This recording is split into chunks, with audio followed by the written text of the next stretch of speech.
Student, आज के class में हम आप लोग को 12th क्लास का हिंदी क्लास बताने जा रहे हैं और इस हिंदी क्लास में ऑब्जेक्टिव जो 100 मार्क्स में से 50 मार्क्स का देना होता है उसमें से आज हम 50 क्वेश्चन आपको बता रहे हैं और मेरा सेट जो है 5 है। आज सेट हम ए तैयार किए हैं। अगर ये स्टूडेंट 5 सेट आप कंप्लीट कर लिए तो कहने का मतलब है कि आपको एग्जाम में कोई प्रॉब्लम नहीं होगा। यही 110% क्वेश्चन आपके एग्जाम में ऑब्जेक्टिव क्वेश्चन 12th एग्जाम 2022 में यही क्वेश्चन पूछे जाएंगे स्टूडेंट। तो चलते हैं सबसे पहले प्रथम क्वेश्चन की तरफ कि प्रथम क्वेश्चन हमारा क्या कह रहा है। तो प्रथम क्वेश्चन हमारा है कि बातचीत शीर्षक निबंध के निबंधकार कौन है। तो बातचीत शीर्षक निबंध के निबंधकार कौन है। तो मेरा विकल्प है जयप्रकाश नारायण पहला विकल्प, दूसरा है मोहन राकेश, तीसरा है नामवर सिंह और चौथा है बालकृष्ण भट्ट। तो स्टूडेंट हमारा सही जो आंसर आएगा वो बालकृष्ण भट्ट होगा। तो हम जान गए कि बातचीत शीर्षक निबंध के निबंधकार कौन है, तो बालकृष्ण भट्ट। सेकेंड दूसरा क्वेश्चन की तरफ चलते हैं। असल बातचीत सिर्फ 2 व्यक्तियों में हो सकती है, यह किसका मत है। असली जो बातचीत होती है सिर्फ 2 व्यक्तियों में हो सकती है, यह किसका मत है। तो इसका विकल्प है Edison, Ben Jonson, Milton, Shakespeare. तो स्टूडेंट इसका आंसर होगा आपका एडिसन। उसने कहा था कहानी में किस शहर का चित्रण है। तो स्टूडेंट विकल्प है अमृतसर, लुधियाना, जयपुर, लखनऊ। तो इसका सही आंसर आपका आएगा अमृतसर। फोर्थ क्वेश्चन की तरफ चलते हैं। पलटन का विदूषक कौन था। 4 विकल्प हजीरा सिंह, मुख्तार सिंह, वजीरा सिंह, कुलदीप सिंह। तो इसका सही आंसर आएगा आपका वजीरा सिंह। चलते हैं फिफ्थ क्वेश्चन की तरफ। जयप्रकाश नारायण के बचपन का नाम क्या था। ददन, बबन, बाउल, इनमें से कोई नहीं। तो आप सभी जानते हैं कि जयप्रकाश नारायण के बचपन का नाम जो था वो बाउल था। अब स्टूडेंट आगे चलते हैं। जयप्रकाश नारायण को किसका दलाल कहा गया है। तो स्टूडेंट जयप्रकाश नारायण को अमेरिका का दलाल कहा गया है। जयप्रकाश नारायण को अमेरिका का दलाल कहा गया है। ठीक है स्टूडेंट। अब आगे चलते हैं। अर्धनारीश्वर में किस गुण का समन्वय है। तो विकल्प है नारी का, पुरुष का, नारी और पुरुष दोनों का, इनमें से कोई नहीं। तो स्टूडेंट नारी और पुरुष दोनों का। महेश्वर की पत्नी का नाम क्या है। मालती, लालती, प्रभावती, कलावती। तो स्टूडेंट महेश्वर की पत्नी का नाम आप सभी जानते हैं कि महेश्वर की पत्नी का नाम क्या है, तो मालती है। 10th क्वेश्चन की तरफ चलते हैं। अज्ञे की माँ का नाम क्या है। शीला देवी, वयंती देवी, राधा देवी, शकुंतला देवी। तो वयंती देवी इसका सही विकल्प होगा। तो स्टूडेंट इस तरह से हम 10 क्वेश्चन को कंप्लीट कर चुके हैं। अब 11th क्वेश्चन की तरफ चलते हैं। तो 11th क्वेश्चन मेरा कह रहा है कि एक लेख और एक पत्र के रचनाकार कौन है। एक लेख और एक पत्र के रचनाकार कौन है। तो वो नामवर सिंह है, मोहन राकेश है, भगत सिंह है, रामधारी सिंह दिनकर है। तो स्टूडेंट वो भगत सिंह ही है जो एक लेख और एक पत्र के रचनाकार हैं। चलते हैं अगले क्वेश्चन की तरफ, 12th क्वेश्चन की तरफ। भगत सिंह को फांसी कब दी गई थी। तो इसका विकल्प स्टूडेंट है जो सही विकल्प होगा, जो सही ऑप्शन होगा उसी को आप टिक लगाइएगा। 23 मार्च 1931 को, 24 मार्च 1931 को, 25 मार्च 1932 को, 22 मार्च 1931 को।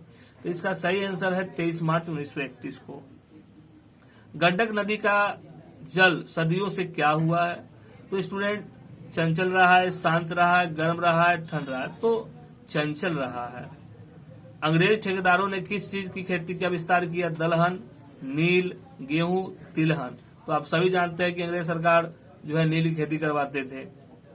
मुन्नी और मानक की माँ का क्या नाम है। तो हम सभी जानते हैं कि मुन्नी और मानक की माँ के नाम जो है वो बिश्नी है। रंगून कहाँ है स्टूडेंट। तो रंगून आप सभी जानते हैं कि रंगून जो है वो वर्मा में है। यह विकल्प है नेपाल, वर्मा, जापान, चीन। तो वर्मा में है। नामवर सिंह का जन्म कब हुआ था। तो 28 जुलाई 1927 ईस्वी को, 20 जून 1925 ईस्वी को, 27 मई 1926 ईस्वी को, 20 मई 1925 ईस्वी को। तो आप सभी जानते हैं कि 28 जुलाई 1927 ईस्वी को हुआ था। स्कूल के हेडमास्टर का नाम क्या था। तो बलीराम, की कलीराम, की दीनूराम, की धनीराम। तो अभी सभी जानते हैं कि इनका नाम जो था कलीराम था। मल्लेज को जख्म पर फूल नामक कविता कब लिखी गई थी। तो 1970 ईस्वी में या 1971 ईस्वी में, 72, 73। तो आप सभी जानते हैं कि मल्लेज के जख्म पर फूल का नामक कविता 1971 ईस्वी में लिखी गई थी। स्टूडेंट, पंडित राम अवतार क्या थे? ज्योतिष थे, वैद्य थे, ज्योतिष और वैद्य दोनों थे या राजनेता थे? तो आप सभी जानते हैं कि पंडित राम अवतार जो थे वो ज्योतिष और वैद्य दोनों थे। इस तरह हमारा 20 क्वेश्चन कंप्लीट हो चुका है स्टूडेंट। अब चलते हैं 21वें क्वेश्चन की तरफ। 21वां क्वेश्चन हमारा क्या कह रहा है? 21वां क्वेश्चन कह रहा है हमारा स्टूडेंट कि मेधा कहाँ नहीं हो सकती? मेधा कहाँ नहीं हो सकती? तो स्टूडेंट आप जानते हैं कि जहाँ भय होगा वहाँ मेधा नहीं हो सकती है, जहाँ भय हो वहाँ मेधा नहीं हो सकती। इसका सही विकल्प होगा जहाँ भय है वहाँ मेधा नहीं हो सकती। जायसी का जन्म किस प्रदेश में हुआ था? उत्तर प्रदेश, मध्य प्रदेश, आंध्र प्रदेश, इनमें से कोई नहीं। तो इसका सही आंसर होगा उत्तर प्रदेश। स्टूडेंट, अगर इसको आप कंप्लीट कर लेते हो तो आपको 12th के एग्जाम ऑब्जेक्टिव में कोई सब प्रॉब्लम नहीं होगा। मेरा 5 सेट कंप्लीट कर लीजिएगा। पहला सेट आज हम बता रहे हैं। भगवान श्री कृष्ण किस कवि के पूज्य थे? तुलसीदास, जायसी, कबीरदास, सूरदास के? तो सूरदास के थे। तुलसीदास के दीक्षा गुरु कौन थे? तो अग्रदास, नरहरिदास, सूरदास, महादास? तो नरहरिदास था। विनय पत्रिका की भाषा क्या? अवधी, संस्कृत, मैथिली, अंतर्वेदी, जिसको वर्ज भाषा बोलते हैं। तो अंतर्वेदी वर्ज भाषा जो है वो विनय पत्रिका की भाषा थी। भक्तमाल के रचयिता कौन है? कबीरदास, गुरु नानक, रैदास, नाभादास? तो इसका सही आंसर है स्टूडेंट नाभादास। शिव बावनी में किसकी वीरता का बखान है? शिवाजी की, शिवजी की, महाराणा प्रताप की? इनमें से कोई नहीं। तो शिवाजी की। सुभद्रा कुमारी चौहान का जन्म कहाँ हुआ था स्टूडेंट? इलाहाबाद, कानपुर, बनारसी, फैजाबाद? तो आप सभी जानते हैं कि सुभद्रा कुमारी चौहान का जन्म इलाहाबाद में हुआ था। पुत्र वियोग किसकी रचना है? तो आप सभी जानते हैं कि पुत्र वियोग जो है सुभद्रा कुमारी चौहान की रचना है। शमशेर बहादुर की कौन सी रचना है? इंद्रजाल, मुकुल, उदिता? इनमें से कोई नहीं। तो शमशेर बहादुर की रचना जो है वो आपका उदिता है। चलते हैं 30 नंबर क्वेश्चन की तरफ। लोग भूल गए हैं किसकी रचना है? ज्ञानेंद्र पति, भूषण, सूरदास, रघुवीर सहाय? तो स्टूडेंट रघुवीर सहाय। अब चलते हैं 31 नंबर क्वेश्चन की तरफ। मशक वाला क्या कर रहा है? मशक वाला क्या कर रहा है? तो मशक वाला सड़क सींच रहा है कि पानी भर रहा है कि रोशनी कर रहा है, गीत गा रहा है? तो सड़क सींच रहा है। मुक्ति बोध ने किसका संपादन किया? आजादी का या नया खून का? तो स्टूडेंट नया खून का। सुबह शब्द कौन सा लिंग है? सुबह। सुबह क्या बनाते हो आप लोग? सुबह हो गई, सुबह क्या हो गई? हो गई। तो ये जो आपका स्त्रीलिंग हुआ। उसके बाद मोती शब्द का लिंग नहीं करने, तो मोती चमकता है कि चमकती है? चमकता है, इसलिए ये भी आपका पुल्लिंग होगा। मछली का लिंग नहीं करना, मछली जल की रानी है, रानी डेट्स में स्त्रीलिंग होगा, तो ये आपका स्त्रीलिंग होगा। यमुना का लिंग नहीं करिए, तो यमुना एक नदी है, गंगा एक नदी है, यमुना एक नदी है। तो नदी से क्लियर हो रहा है स्टूडेंट कि यह जो है आपका जो है स्त्रीलिंग होगा। कौन आता है, कौन सा सर्वनाम है? कौन आता है, जैसे ये प्रश्न पूछ रहा है कि कौन आता है, कौन, तो कौन आता है प्रश्न पूछ रहा है, तो ऑलरेडी प्रश्नवाचक सर्वनाम होगा। सर्वनाम के कितने प्रकार होते हैं? तो सर्वनाम के स्टूडेंट 6 प्रकार होते हैं। नमक का विशेषण क्या होगा? आयोडीन, नमकीन, टाटा, नमकीन ला? तो स्टूडेंट नमकीन होगा।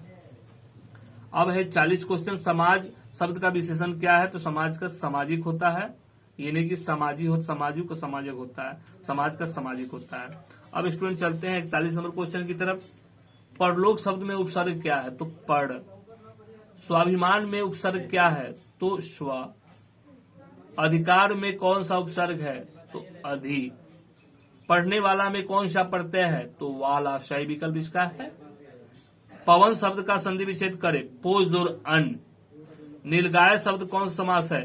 तो स्टूडेंट नीलगाय, ये भी तो कर्मधारय समास है। शिवाला शब्द का कौन समास है? शिव का आल है, जिसके बीच में का छुपा है वो तत्पुरुष समास होता है। हाथ पर कौन सा समास है? तो बिल्कुल द्वंद्व समास है। चक्रपाणी कौन सा समास है? चक्रपाणी, ये आपका बहुब्रीहि जो अपने समान अर्थ को छोड़कर विशेष अर्थ रखता है वो बहुब्रीहि समास कहलाता है। अब चलते हैं 50वें क्वेश्चन की तरफ। पंचवटी किस समास का उदाहरण है? जिसमें संख्या प्रधान हो, तो ऑलरेडी द्विगु समास होता है, ये द्विगु समास। आज के क्लास में हम स्टूडेंट 50 क्वेश्चन ऑब्जेक्टिव आपको बता चुके हैं। अगले क्लास में सेट 2 का ही हम बताएंगे। और मेरे आनंद क्लासेज को सब्सक्राइब नहीं किए हैं तो सब्सक्राइब कर लें। अगले क्लास में हम बोर्ड पर इस क्वेश्चन को बताएंगे, ठीक है ना। और जहां तक हो आपको हम इसको क्लियर करके बताएंगे स्टूडेंट। और सेट 2 जो है कल हम डालेंगे, ठीक है। Thanks for your watching the video student.